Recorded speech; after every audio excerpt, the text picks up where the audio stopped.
I like to think that I'm pretty knowledgeable about iOS features, but the other week a student in Scotland taught me something which I'd genuinely never seen before. So let me show you this incredible trick, which uses the emoji keyboard. Now, first of all, jump into any app which brings up the keyboard. I'll use Notes here, but it works just about anywhere. And then open up the emoji keyboard from the bottom. Now, you'll know that when you add an emoji to your text, it appears at the same size as your writing, and there's no way to make the emoji bigger. Well, actually there is.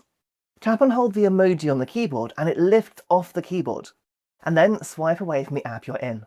See the emoji following my finger? That's key. Now open up Photos. Drag the emoji onto your photo library and just let go. As quickly as that, you've now saved your emoji as a picture in the library at the emoji's full resolution. And yeah, this works for Genmoji and stickers too. I've tried it. And if you found that tip useful, please do subscribe to my channel. There are hundreds more. And then check out this quick tip next.